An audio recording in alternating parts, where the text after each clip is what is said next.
No ano 64 d.C., Roma sofreu uma das mais famosas tragédias de sua história durante o reinado do imperador Nero Claudius César Augustus Germanicus, mais conhecido como Nero, o doido.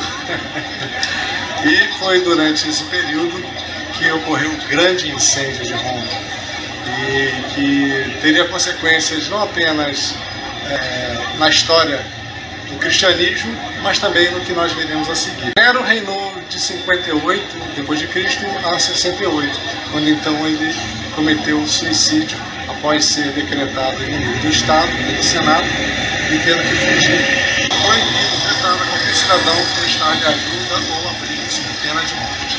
Então, eventualmente, ele acabou contando seu fim. Isso teria consequências muito profundas na história romana. Primeiro que, aparentemente, foi esse período que começou a perseguição aos cristãos. Durante o seu reinado, os cristãos foram acusados de incêndio e foram perseguidos em massa. Foram os bodes expiatórios da vez da fúria do povo romano. Mas uma coisa que é interessante é que nós veremos assim: a área em que o incêndio pegou, destruiu uma parte das casas, foi reconstruída por Nero para o seu próprio proveito. Ele fez um grande palácio onde era a região queimada. Posteriormente, em 69, retornando da campanha na província da Judéia, devido à revolta judaica de 66 a 70, o então comandante da campanha, Tito Flavius Vespasianus, assumiu o papel de imperador e começou a planejar a sua consolidação no poder e seu legado como imperador entre 81 e 79, a construção do famoso Coliseu de Roma, né? Que na verdade o nome original é Amphitheatrum Flavium, devido à dinastia Flaviana, iniciada com Vespasiano, que governou de 69 até 79, durante 10 anos, falecendo antes da inauguração e terminada por seu filho Tito. E Tito herdou, depois da morte de seu pai Vespasiano, a toga púrpura do imperador, e ele deu continuidade à obra e inaugurou no ano 80, um ano depois da erupção do Vesúvio, que destruiu Pompeia, e Herculano era visto como uma espécie de mau agouro para o imperador. Então, a inauguração durou 100 dias, com jogos extraordinários de gladiadores, execução de prisioneiros, representação de batalhas, etc.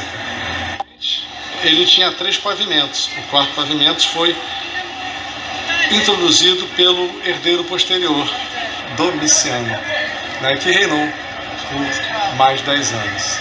Pois Tito só reinou durante 2 anos, até 82.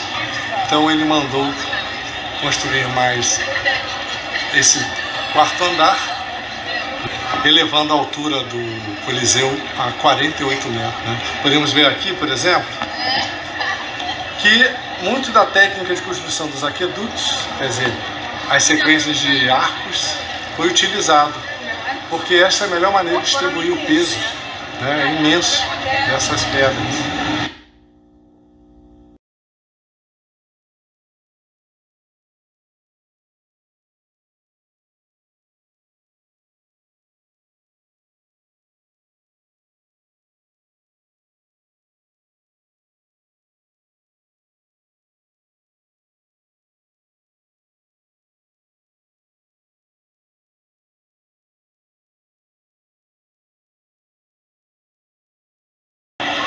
Bom, após uma fila gigantesca de 1 hora, e olha que nós chegamos aqui antes do horário de abertura, que é 9 da manhã.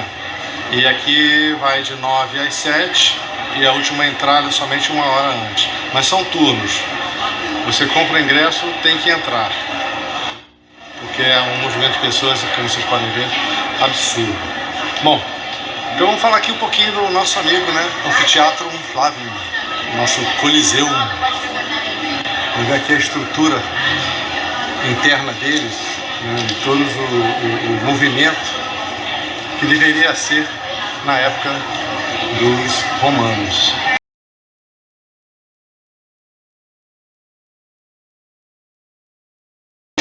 Aqui nós podemos ver a mistura de técnicas e materiais que eles utilizavam, né?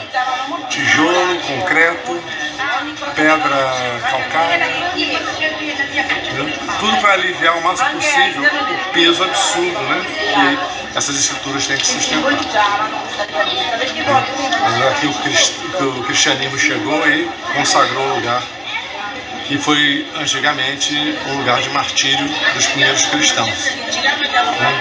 Desde a época de Nero, a perseguição aos cristãos atingiu realmente níveis grandes e eles eram executados aqui como parte dos espetáculos que eram promovidos pelos imperadores.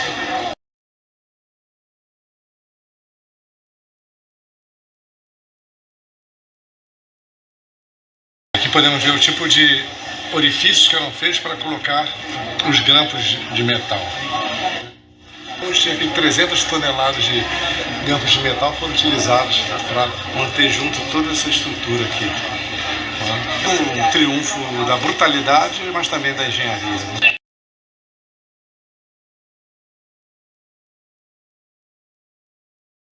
Aqui podemos ver um esquema de como é que era,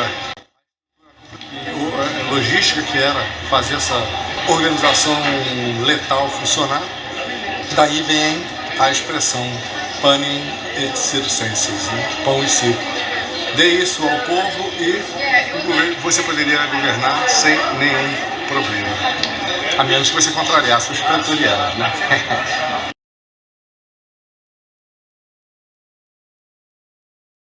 As arquibancadas, o que restou delas, sendo que o quarto foi adicionado posteriormente por Domiciano. Ele foi inaugurado com 3 pavimentos, depois foi adicionado o quarto pavimento, chegando assim aos seus 48 metros de altura. Ali em cima tinha a cobertura que era sustentada por varetas e um sistema de cordas que fazia com que, em dias de sol como esse, os espectadores pudessem ser protegidos e passarem o dia inteiro aí nos jogos, né? Eles duravam de manhã à noite, eram realmente um espetáculo que absorvia totalmente a cidade de Roma quando ocorria. Bom, aqui chegamos onde seria a arena, né? A parte mesmo dos jogos era aqui em cima, era uma série de pranchas de madeira bem estabelecidas, e quando o Tito inaugurou em 80, não havia ainda essas estruturas embaixo, o chamado hipogeu. Isso foi construído depois por Domiciano. E a palavra arena vem exatamente porque essas tábuas eram todas cobertas por areia, para absorver o sangue dos animais e gladiadores e prisioneiros executados. Esse espetáculo macabro que divertia tanto o povo romano. Então é por isso que é o anfiteatro Flávio, porque a dinastia Flávia começou com Vespasiano, terminou a primeira parte com o Tito e depois finalizou com o Domiciano. Por ali, por baixo, ficavam os prisioneiros, os animais, que subiam em elevadores puxados por polias e saíam em diferentes áreas da arena, assim causando uma grande comoção no público, que nunca sabia o que ia sair de dentro dessas armadilhas. Podia ser tigres, ursos, prisioneiros exóticos de várias partes do Império. Em suma, um espetáculo horrível, sanguinário, mas que os romanos gostavam bastante.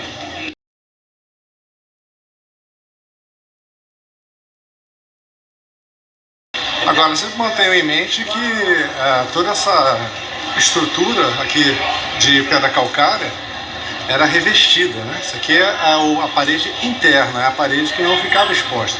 Tudo isso aqui era revestido de mármore, granito, todo tipo de embelezamento possível. Então a gente está vendo praticamente o esqueleto, a parte de baixo da parede do Coliseu.